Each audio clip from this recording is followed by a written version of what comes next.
이건 문자라기보다 알고리즘이야. 파리의 한명문 수학고등학교에서 울려 퍼진 이 말은 17세 프랑스 수학 영재 마티유 르블랑의 입에서 나온 것이었습니다. 그런데 놀랍게도 이 말은 한글에 대한 것이었죠.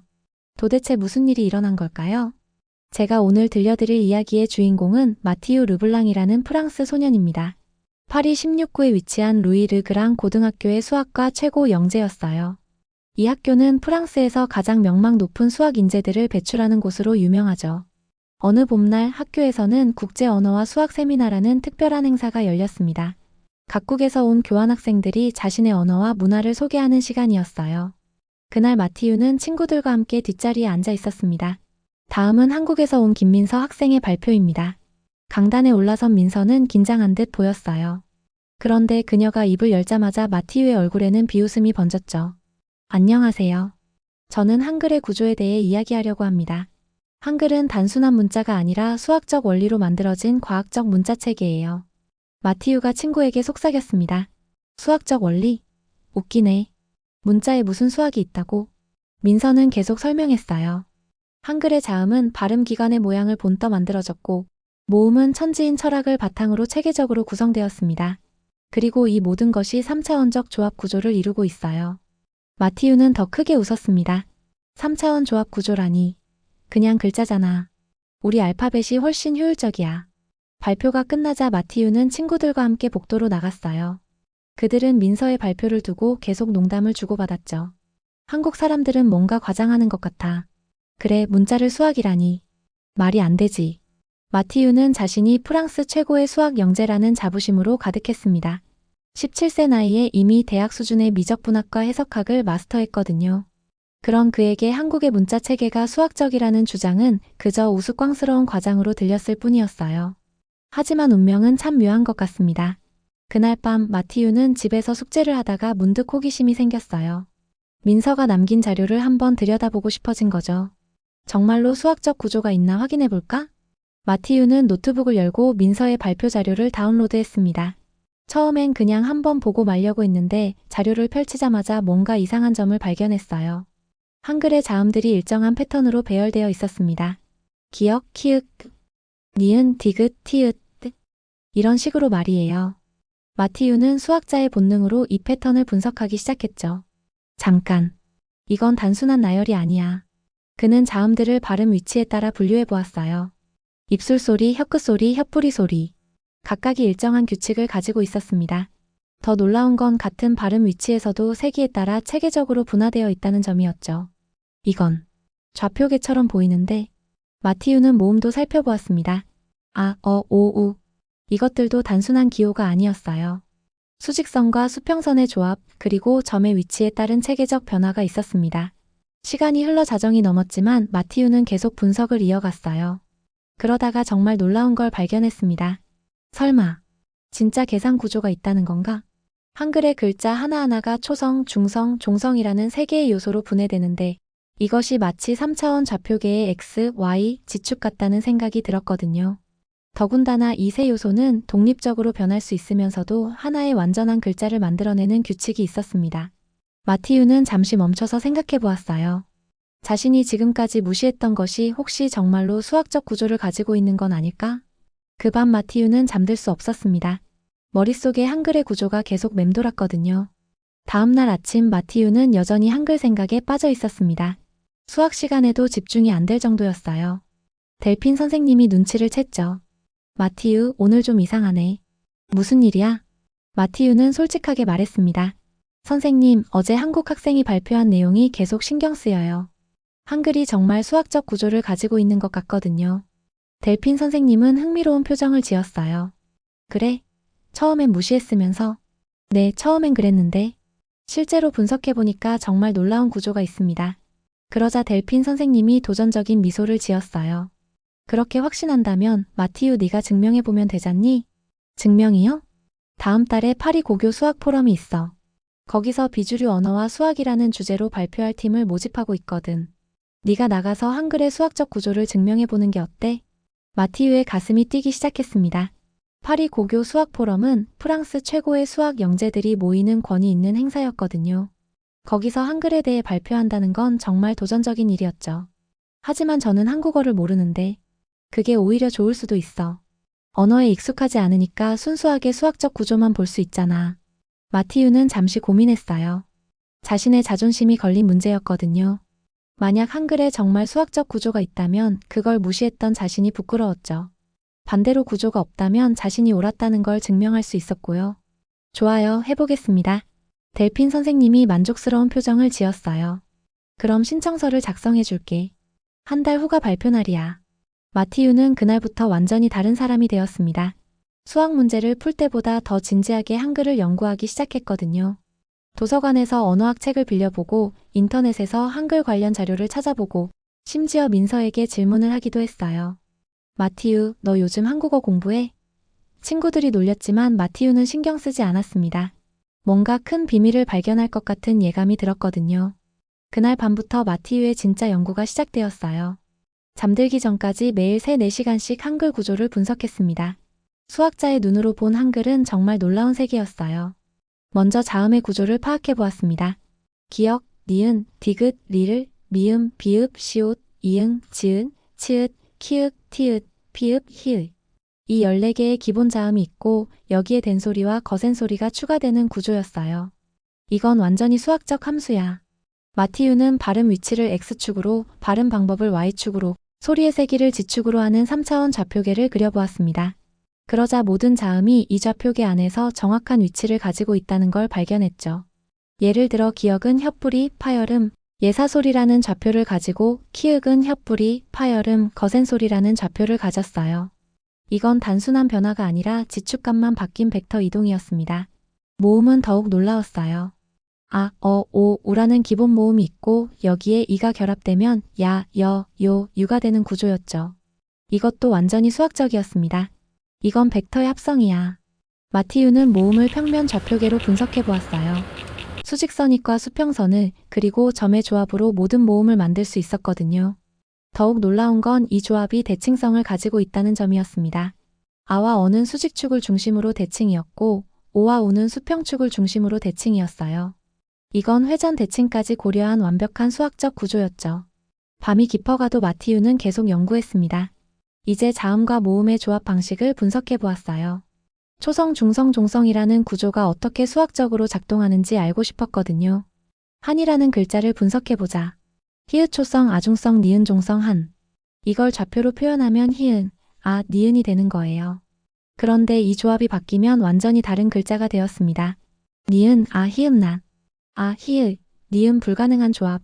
이건 순서가 중요한 순열이야. 마티유는 흥분했어요. 한글의 글자 조합이 순열과 조합의 수학적 원리를 따르고 있다는 걸 발견했거든요. 초성 19개, 중성 21개, 종성 28개 받침 없는 경우 포함을 조합하면 이론적으로 11,172개의 글자를 만들 수 있었습니다. 이건 문자라기보다 알고리즘이야. 그 순간 마티유는 깨달았어요. 한글이 단순한 문자가 아니라 수학적 알고리즘이라는 걸 말이죠. 그리고 이 알고리즘이 500년 전에 만들어졌다는 게 더욱 놀라웠습니다. 드디어 파리 고교 수학 포럼 당일이 되었어요. 마티유는 한 달 동안 준비한 자료를 들고 소르본 대학교 강당에 도착했습니다. 프랑스 전역에서 온 수학 영재들이 모인 곳이었죠. 다음 발표자는 루이 르그랑 고등학교의 마티유 르블랑 학생입니다. 발표 주제는 한글의 수학적 구조 분석입니다. 사회자의 소개가 끝나자 강당에서 웅성거림이 일어났어요. 몇몇 학생들이 고개를 갸웃거리며 친구들과 속삭였죠. 한글? 그게 뭐야? 아시아 어디선가 쓰는 글자 아니야? 수학이랑 무슨 관계가 있지? 마티유는 단상에 올라가면서 긴장을 느꼈습니다. 하지만 한 달 동안 연구한 내용에 대한 확신이 있었어요. 그는 마이크 앞에 서서 천천히 입을 열었죠. 안녕하세요. 저는 마티유 르블랑입니다. 그의 목소리는 처음엔 조금 떨렸지만 점점 자신감을 회복했어요. 한 달 전까지만 해도 저는 문자에 수학이 있다는 생각을 비웃었습니다. 특히 한국의 한글이라는 문자가 수학적이라는 주장을 말이에요. 몇몇 학생들이 웃음을 터뜨렸습니다. 역시 그럴 줄 알았다는 표정이었죠. 하지만 오늘 여러분께 증명해 보이겠어요. 이건 단순한 글자가 아닙니다. 이건 수학 공식입니다. 마티유는 준비한 첫 번째 슬라이드를 띄웠어요. 한글의 자음 체계가 3차원 좌표계로 표현된 그래프였죠. 여러분, 이것이 한글 자음의 3차원 구조입니다. 강당이 조용해지기 시작했어요. 화면에 나타난 그래프는 정말 수학적으로 보였거든요. X축에는 발음 위치, Y축에는 발음 방법, Z축에는 소리의 세기가 표시되어 있었습니다. 모든 자음은 이 3차원 공간에서 고유한 좌표를 가져요. 그리고 이 좌표들은 완벽한 규칙성을 보여줍니다. 마티유는 계속 설명했어요. 기역에서 키읔으로 변하는 것이 G축 이동이라는 것, 기역에서 디귿으로 변하는 것이 X축 이동이라는 것을 보여주었죠. 하지만 아직도 몇몇 학생들은 의심스러운 표정을 지었어요. 좀 더 확실한 증거가 필요했습니다. 마티유는 두 번째 슬라이드로 넘어갔습니다. 이번엔 한글 모음의 기하학적 구조를 보여주는 차례였어요. 이제 모음을 보겠습니다. 화면에 나타난 건 평면 좌표계였어요. 수직선과 수평선이 교차하는 점을 중심으로 모음들이 배치되어 있었죠. 한글의 모음은 완벽한 대칭 구조를 가지고 있어요. 아와 어는 Y축 대칭, 오와 우는 X축 대칭입니다. 마티유는 레이저 포인터로 화면을 가리키며 설명했습니다. 그러자 강당의 분위기가 완전히 바뀌었어요. 옹성거림이 멈추고 모든 학생들이 집중하기 시작했거든요. 더 놀라운 건 이 대칭성이 복합 모음에도 그대로 적용된다는 점이에요. 마티유는 야, 여, 요, 유의 구조를 설명했습니다. 기본 모음의 이가 결합되는 방식이 벡터의 합성과 같다는 걸 보여주었어요. 이것은 벡터 연산입니다. 아이야, 어이여. 이런 식으로 말이죠. 이제 정말로 놀라운 순간이 왔어요. 마티유는 세 번째 슬라이드를 띄웠습니다. 한글의 글자 조합을 3차원 좌표계로 표현한 것이었죠. 한글의 각 글자는 초성, 중성, 종성이라는 세 개의 독립적인 요소로 구성됩니다. 이것을 X, Y, Z축으로 하는 3차원 좌표계로 표현할 수 있어요. 마티유는 실제 예시를 들어 설명했어요. 한국이라는 단어를 좌표로 표현해 보았죠. 한희은, 아, 니은, 국, 기역, 우, 기역. 이 두 글자는 3차원 공간에서 완전히 다른 위치에 있습니다. 그리고 각 축을 따라 이동하면 다른 글자들을 만날 수 있어요. 마티유는 실시간으로 좌표를 변경해가며 새로운 글자들을 만들어 보였습니다. 한이은, 아니은에서 X축만 바꾸면 강기역, 아니은, 난니은, 아니은, 단디귿, 아니은 등이 나왔어요. 강당이 완전히 조용해졌습니다. 모든 학생들이 화면을 뚫어져라 쳐다보고 있었죠. 그들은 지금 수학적 아름다움을 목격하고 있었거든요. 이것은 단순한 문자 체계가 아닙니다. 이것은 3차원 함수 공간에서 작동하는 조합론적 알고리즘이에요. 마티유의 목소리에는 확신이 넘쳤어요. 한 달 전에 한글을 무시했던 자신이 부끄러울 정도였죠. 그 순간 강당에서 박수가 터져 나왔습니다. 처음엔 몇 명이 치더니 점점 많아져서 결국 모든 학생들이 일어서서 박수를 쳤어요. 발표가 끝난 후 마티유는 복도에서 민서를 만났어요. 그녀는 발표를 지켜보고 있었거든요. 마티유, 정말 놀라운 발표였어요. 민서가 말했습니다. 고마워요, 민서. 사실 한 달 전에 당신 발표를 무시했던 걸 사과하고 싶습니다. 민서는 웃으며 고개를 저었어요. 괜찮아요. 오히려 마티유가 한글의 아름다움을 더 잘 보여준 것 같습니다. 마티유는 궁금한 게 있었어요. 그런데 한국 사람들은 이런 수학적 구조를 알고 있나요? 민서의 대답은 의외였습니다. 사실 대부분의 한국 사람들은 구조를 몰라요. 그냥 너무 자연스럽게 배워서요. 뭐라고요? 어릴 때부터 쓰다 보니까 이런 체계적인 구조가 있다는 걸 의식하지 못해요. 그냥 당연한 것처럼 받아들이죠. 마티유는 충격을 받았습니다. 그게 더 놀라운 거야. 이건 체화된 수학이야. 그는 갑자기 깨달았어요. 한국 사람들이 한글을 쓸 때마다 무의식적으로 3차원 좌표 계산을 하고 있다는 걸 말이죠. 초성, 중성, 종성을 조합해서 글자를 만드는 과정이 바로 벡터 연산이었거든요. 프랑스 사람들이 알파벳을 쓸 때는 그냥 순서대로 나열하기만 하잖아요. 하지만 한국 사람들은 매번 3차원 조합을 계산하고 있는 거네요. 민서가 고개를 끄덕였습니다. 맞아요. 그래서 한국어는 같은 소리를 여러 방식으로 쓸 수 있어요. 예를 들어 가라는 소리를 내는 글자가 여러 개 있거든요. 마티유는 더욱 놀랐어요. 그건 동음이의어를 구별하기 위한 수학적 장치네요. 두 사람은 한참 동안 이야기를 나누었습니다. 마티유는 한글에 대해 더 많은 것을 알고 싶어 했고, 민서는 자신의 언어가 이렇게 수학적으로 분석되는 걸 보며 신기했어요. 마티유, 앞으로 뭘 할 생각이에요? 언어학을 공부해보고 싶어요. 특히 문자 체계의 수학적 구조를 연구하는 분야가 있다면 말이죠. 마티유의 인생 방향이 완전히 바뀌는 순간이었습니다. 수학만을 추구하던 그가 언어와 문화에 눈을 뜨게 된 거예요. 그 후 마티유의 발표는 프랑스 교육계에 큰 반향을 일으켰어요.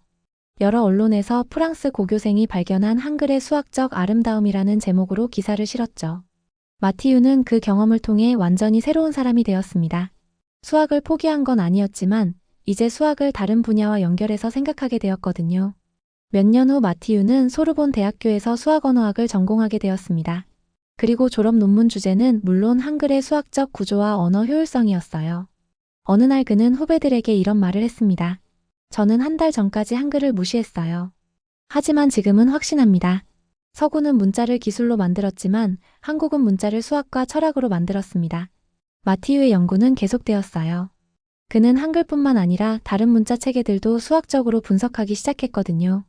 하지만 한글만큼 완벽한 수학적 구조를 가진 문자는 찾지 못했죠.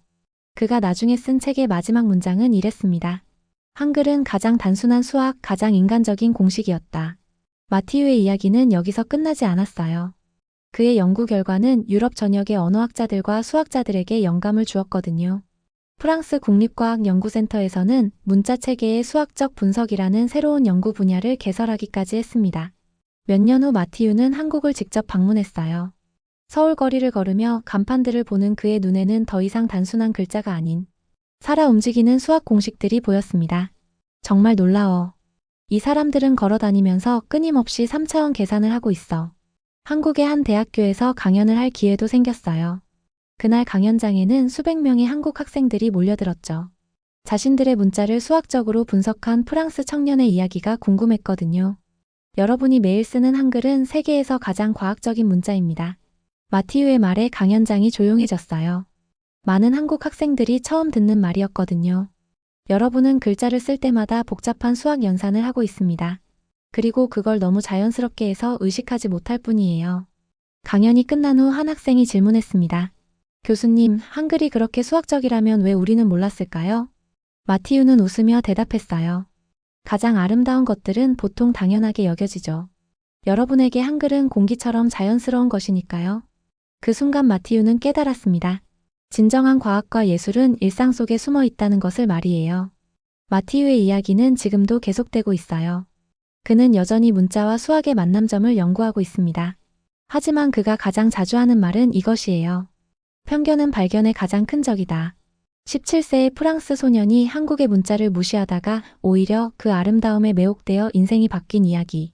이것은 단순히 한글에 대한 이야기가 아니라 열린 마음의 힘에 대한 이야기였습니다.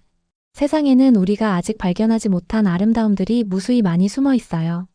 때로는 가장 가까운 곳에, 때로는 가장 당연하게 여기는 것들 속에 말이죠.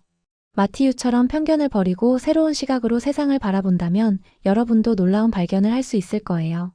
이 이야기가 여러분의 마음에 작은 씨앗이 되기를 바라며 구독과 좋아요로 더 많은 분들과 이런 감동을 나누어 주세요.